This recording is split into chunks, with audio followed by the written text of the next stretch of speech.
जी नमस्कार, मैं हूं विपुल कुमार। बिहार में महागठबंधन में सीटों का बंटवारा हो चुका है। कांग्रेस को 9 सीटें दी गई हैं और कहीं न कहीं लालू प्रसाद यादव की दादागिरी दिखी है। पप्पू यादव को बेदखल कर दिया गया है टिकट से, निखिल कुमार को बाहर का रास्ता दिखा दिया गया है, कन्हैया के कैरियर पर विराम लगा दिया गया है। इस पूरे मसले पर हम सीधे चलते हैं अपने पॉलिटिकल रिपोर्टर कुंदन कंड के पास। कुंदन जी, बताएं, ये जो महागठबंधन में सीटों का बंटवारा हुआ है, इसमें कहीं न कहीं राजद लालू प्रसाद और तेजस्वी की दादागिरी दिख रही है।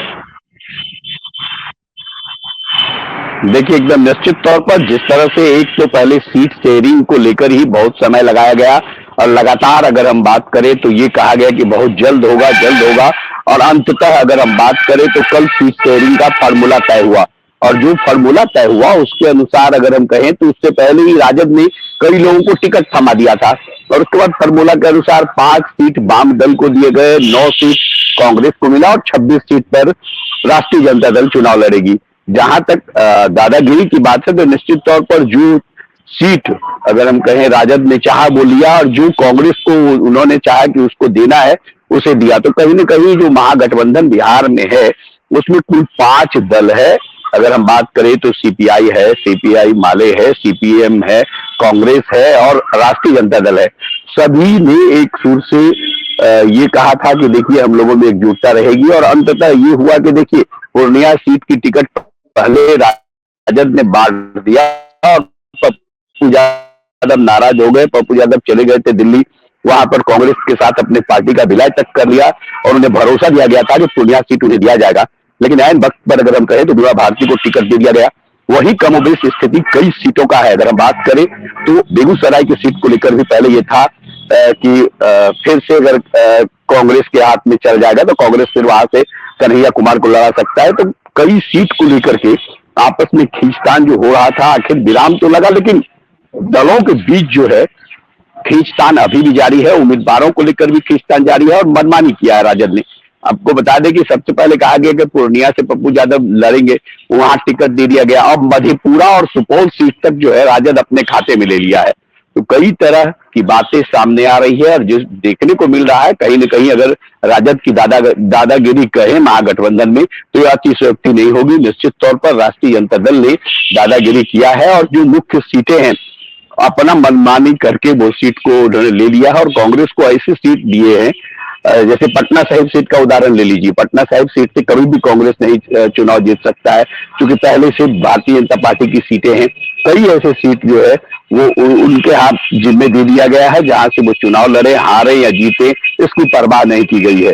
तो कहीं ना कहीं जो बात आप कह रहे हैं राजद की दादागिरी, महागठबंधन में पूरी तरह से दादागिरी दिखी है।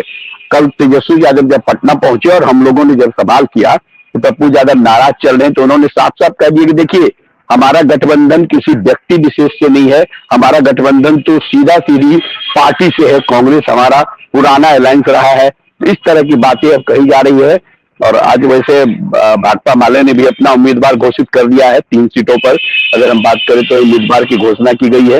तो देखिए माले से संबंध या वाम दल से संबंध जो है वो ठीक ठाक है अभी, लेकिन कांग्रेस में किरकिरी है। कांग्रेस के कई नेता साफ साफ कह रहे हैं कि देखिए राजद दादागिरी किया है। जो पहले से बात हो रहा था, जनवरी से ही सीट शेयरिंग को लेकर बात हो रही थी, कहीं न कहीं राष्ट्रीय जनता दल ने वैसा नहीं किया है।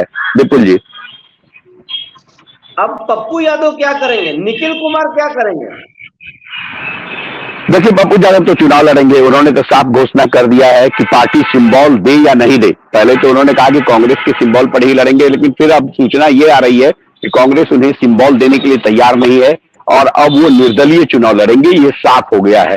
अब निखिल कुमार के बारे में तो अभी ये नहीं कोई, निखिल कुमार ने तो पहले ही नाराजगी जता दी थी और उसके बाद से उनका कोई इस तरह का बयान नहीं आया कि वो चुनावी मैदान में होंगे या नहीं होंगे। लेकिन पप्पू यादव चुनावी मैदान में होंगे। उन्होंने कहा कि हम लगातार पूर्णिया के लिए मेहनत कर रहे थे, यहाँ की जनता हमारी साथ देती है, पूर्णिया हमारी माँ है, हम इसको छोड़ के नहीं जाएंगे। वैसे अगर हम बात करें तो बीमा भारती ने आज बहुत मार्मिक अपील किया है पप्पू यादव से कि भाई आप देख लीजिए, हमको तो टिकट मिल गया है, आप मेरे भाई समान हैं, कुछ न कुछ कीजिए, ऐसे मत नाराज हुई। तो कई तरह की बातें बीमा भारती ने कही है, लेकिन बावजूद इसके पप्पू यादव रेजिड है, वो निर्दलीय ही चुनाव लड़ेंगे, पूर्णिया से लड़ेंगे। और अब लगता है महागठबंधन का जो कुनबा है वो दरकता हुआ नजर आ रहा है। कांग्रेस के कोई भी नेता एक दूसरे के कार्यक्रम में शिरकत नहीं कर रहे हैं, जबकि एनडीए के नेता कार्यक्रम में एक साथ एकजुट नजर आ रहे हैं। देखिए बिल्कुल एकदम साफ है, अभी तो बहुत कुछ साफ नहीं हुआ, लेकिन उम्मीदवारों के नामों की घोषणा जब होगी वह निश्चित तौर पर संतोष भड़केगा। राष्ट्रीय जनता दल के अंदर भी आवाज नहीं मिल रही है, आपकी आवाज नहीं आ रही है, आवाज नहीं मिल रही है। हाल है तो कहीं ना कहीं अगर हम कहें तो राष्ट्रीय जनता दल में भी वही हाल है और कांग्रेस में भी वही हाल है, तो कहीं ना कहीं ये कुनबा जरूर भड़केगा। जो स्थिति अभी का दिख रहा है उसके अनुसार अगर हम देखें तो अभी ही ऊहापोह की स्थिति बनी हुई है, जबकि अभी हम कहें तो राष्ट्रीय जनता दल ने अपने उम्मीदवारों की घोषणा नहीं की है, कांग्रेस ने अभी उम्मीदवारों की घोषणा नहीं की है। उससे पहले का जो स्थिति है तो निश्चित तौर पर कुनबा बिखरने सा लगा है। ये तमाम जानकारी देने के लिए बहुत बहुत धन्यवाद।